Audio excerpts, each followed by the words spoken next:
যদি খুব অভাবে থাকেন, আপনি পাওয়ারফুল সময়ে, আপনি পাওয়ারফুল শক্তিশালী নবীজির শেখানো ছোট্ট একটি দোয়া এই নিয়মে 103 বার পাঠ করুন।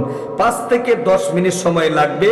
অবশ্যই শব্দে শব্দে সহি শুদ্ধ উচ্চারণটা দোয়ার শেখায় দিব এবং নিয়ম কানুনটাও আপনাদেরকে বলে দিব ইনশাআল্লাহ।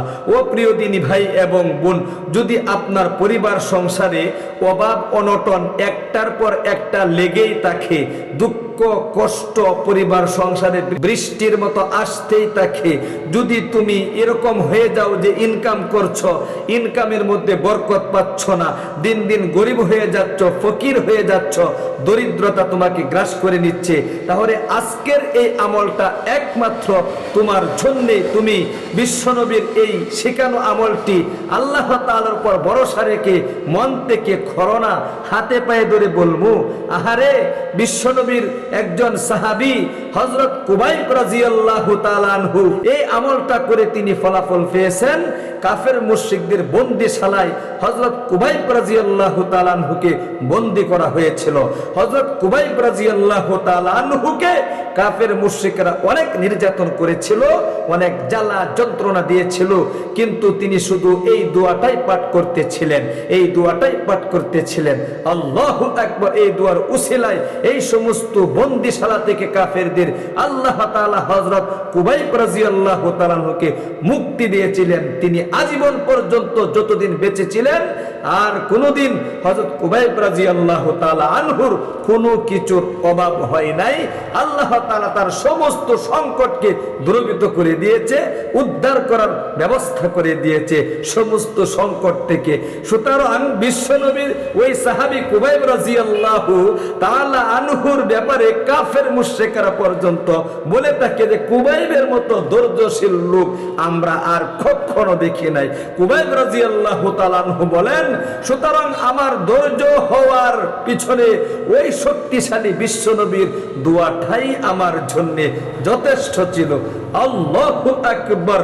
এজন্য আসুন প্রিয় দিনী ভাই এবং বোন, পাওয়ারফুল সময়ে নিত্য নতুন একটা দুরূদ শরীফ এবং শক্তিশালী বিশ্বনবীর এই নিত্য নতুন দোয়াটি আপনি যদি এরকম ভাবে 103 বার 5 থেকে 10 মিনিট সময় নিয়ে আমলটা করতে পারেন, ফজরের আজানটা হওয়ার সাথে সাথে আপনি ঘুম থেকে উঠে ফজরের 2 রাকাত সুন্নত নামাজ আদায় করবেন। এরপরে আপনি চোখ বন্ধ করে একদম চুপি চুপি বসে আল্লাহ তাআলার দিকে মুতাওয়াজ্জহ হয়ে যত ছাওয়া পাওয়া আছে সব অন্তরে জাগিয়ে আপনি এরকম ভাবে যদি আমলটা করতে পারেন, যা চাইবেন আল্লাহ তাআলার নিকট ওই শক্তিশালী সময়ে, পাওয়ারফুল সময়ে, ওই পাওয়ারফুল দোয়ার বিনিময়ে আল্লাহ তাআলা আপনাকে ঠাঁই দিয়ে দিবে। তাহলে প্রিয় দিনী ভাই এবং বোন, 1 নম্বরে সুন্নত নামাজটা আদায় করবেন ফজরের। এরপরে এই রকম ভাবে বিশ্বনবীর শেখানো এই শক্তিশালী দরুদ শরীফটা আপনি অবশ্যই কিন্তু 3 বার পাঠ করবেন কমপক্ষে। ছোট্ট একটি দরুদ শরীফ এরকম ভাবে আমি শিখাই দিচ্ছি, খুব মনোযোগ দিয়ে শিখুন। আল্লাহুম্মা সাল্লি আলা মুহাম্মাদিন কামা তুহিব্বু ওয়া তারদা। খুব মনোযোগ দিয়ে পাঠ করতে হবে। আল্লাহুম্মা, সহি শুদ্ধ উচ্চারণটা শিখুন না একটু কষ্ট করে। আল্লাহুম্মা সাল্লি আলা, অনেকে বলে সাল্লি, সাল্লি বললে হবে না, সাল্লি। আল্লাহুম্মা সাল্লি আলা মুহাম্মাদিন, অনেকে মুহাম্মাদিন বলে, মুহাম্মাদিন বললে অর্থ বিগড়ে যায়। মুহাম্মাদিন কামা তুহিব্বু ওয়া তারদা। আবারও একবার, আল্লাহুম্মা সাল্লি আলা মুহাম্মাদিন কামা তুহিব্বু ওয়া তারদা। এরপরে আপনি বিশ্বনবীর সেই ছোট্ট দোয়াটি কুবাইব রাদিয়াল্লাহু তাআলা আনহু যে দোয়াটার উপর আমল করেছিলেন বন্দিশালায় থেকে, ওই শক্তিশালী দোয়াটি আপনি 103 বার পাঠ করবেন। রব্বি নাজ্জিনি নাজ্জিনি মিনাশ সিদ্দাহ, অথবা সিদ্দাতিও বলতে পারেন।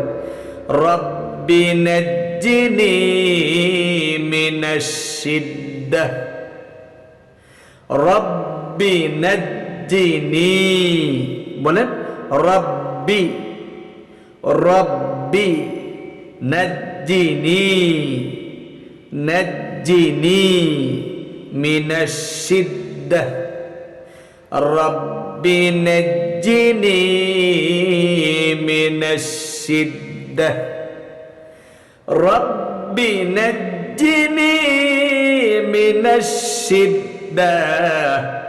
অর্থ অনেক চমৎকার। অর্থ হলো, গো আল্লাহ, রব্বি মানে ও আমার প্রতিপালক, নাজ্জিনি তুমি আমাকে মুক্তি দান করো, মিনাশ সিদ্দা যত রকমের জটিলতা আছে, যত রিজিকের অভাব আছে, সংকট আছে, উন্নতি পাচ্ছি না, অর্থাৎ এ টু জেড সব পাওয়া যায় এই সিদ্ধাতের মধ্যে। যত কাঠিন্যতা রয়েছে সবগুলো থেকে তুমি আমাকে হেফাজতে রাখো। আল্লাহু আকবার।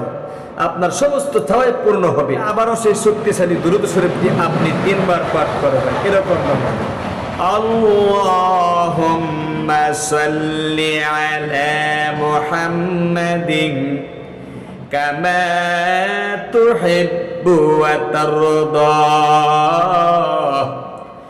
আল্লাহুম্মা সাল্লি আলা মুহাম্মাদিন কামা তুহিব্বু ওয়া তারদা,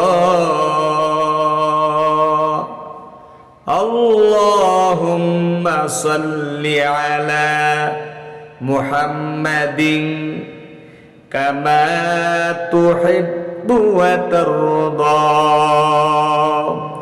এরপরে সংক্ষিপ্ত আকারে আপনি আল্লাহ তাআলার দিকে মুতাওয়াজ্জহ হয়ে একদম মনের মধ্যে আল্লাহ তাআলার প্রেম ভালোবাসা জাগিয়ে আপনি এরকম ভাবে মুনাজাত শুরু করবেন। অনেকেই এখনো পর্যন্ত হারে আপনি 40 বছর 50 বছর পর্যন্ত মুনাজাত করতেছেন।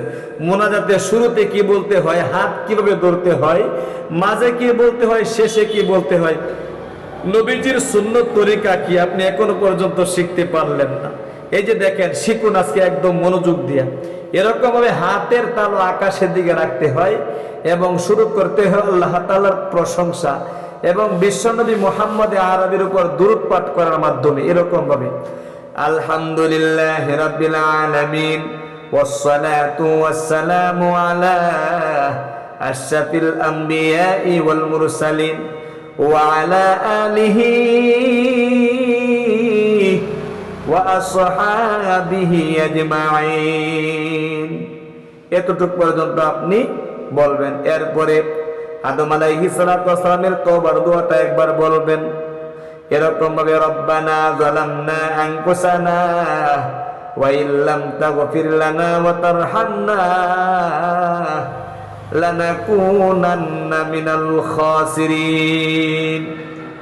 এরপরে বিশ্বনবী আরেকটি দোয়া পাঠ করতে সূরা বাকারার মধ্যে দুনিয়ার কল্যাণ আখিরাতের কল্যাণ লাভ করার জন্য, রব্বানা আতিনা ফিদ দুনিয়া হাসানাতাও ওয়া ফিল আখিরাতি হাসানাতাও ওয়া কিনা আযাবান নার। এরপর আপনি বাংলায় বলবেন জীবনের যৌবনের গুনাহগুলোর জন্য এরকম যে, আল্লাহ তুমি দেখো নজর করে আমি তোমার গুনাহগার বান্দা। আহারে কবিরা সগীরা জাহেরি বাতিনি প্রকাশ্য যত গুনাহ রয়েছে আমার দ্বারা হয়ে গিয়েছে। গুনার দিকে তাকালে জাহান্নাম ছাড়া আর কিছু দেখি না। আল্লাহ গো, গুনার দিকে না তাকাইয়া তোমার রহমতের দিকে তাকাইয়া তুমি যদি আমার জীবনের যৌবনের গুনাহগুলো দয়ে মুছে সাফ না করো, আমি কোথায় যাব, কার কাছে যাবো, কার কাছে বলবো? আল্লাহ তুমি আমার জীবনের যৌবনের সমস্ত গুনাহগুলো দয়ে মুছে সাফ করে নিষ্পাপ করে দাও। এরপরে আরেক বলবেন, আল্লাহ গো অনেক অবনটনের আছি গো, অনেক দুঃখ কষ্টে আছি গো, অনেক হতাশার মধ্যে অনেক দিন ধরে পড়ে আছি। ইনকাম করে বরকত পাচ্ছি না, ইনকামের মধ্যে বরকত হচ্ছে না। মাসের শুরুতেও ঋণ, মাসের মাঝখানেও ঋণ, মাস শেষ হলে টাকা পয়সা আসে, আবার টাকা পয়সা শেষ হয়ে যায়। ছেলে মেয়েও ইনকাম করছে, নিজেও ইনকাম করছি, কিন্তু ইনকামের মধ্যে কোনো ধরনের বরকত পাচ্ছি না। আহারে, বরকতের মালিক তো তুমি। তুমি যদি আমার এই সমস্ত সমস্যাগুলো সমাধান করে দাও, অবশ্যই আমাকে আর এই দুঃখ কষ্টে থাকতে হবে না। তুমি ছাড়া তো আমার আর কেউ নাই। কার কাছে যামু, কার কাছে বলবো? অনেক মহিলা মা বোনেরা যারা বলে থাকেন, হুজুর আমাদের মেয়েদের বিয়ের ব্যবস্থা হচ্ছে না। আপনি আমল করে আল্লাহ তাআলার নিকট চান, আল্লাহ তাআলা উপযুক্ত পাত্রে আপনার কন্যা সন্তানের বিয়ে দিয়ে দেওয়ার ব্যবস্থা করে দিবে। আল্লাহু আকবার। অনেক ভাই বেরাদররা বলে, হুজুর অনেক দিন ধরে অসুস্থতায় ভুগতেছি, হাতে সমস্যা, পায়ে সমস্যা। আহারে, বিজ্ঞ ডাক্তার দেখাইছি, ইবনে সিনা সহ যত বড় বড় হসপিটাল রয়েছে, হসপিটালের যত বিজ্ঞ ডাক্তার রয়েছে, সমস্ত ডাক্তাররা ফেল হয়ে গিয়েছে, চিকিৎসা করে ভালো হচ্ছে না। আমার জন্য একটু দোয়া করেন না। আপনি আমল করে আল্লাহ তাআলার নিকট কাগতে মিনতির সাথে চান, আল্লাহ তাআলা আপনাকে মুহূর্তে শাফায়ে কামেলা আজেলা দায়েমা নসিব করিয়া দিবে। অনেকের চাকরির ব্যবস্থা হচ্ছে না, চাকরি ব্যবস্থা আল্লাহ তাআলা করে দিবে। আপনি এই আমলটা আল্লাহ তাআলার নিকট করে অবশ্যই একটা একটা করে চাইতে হবে।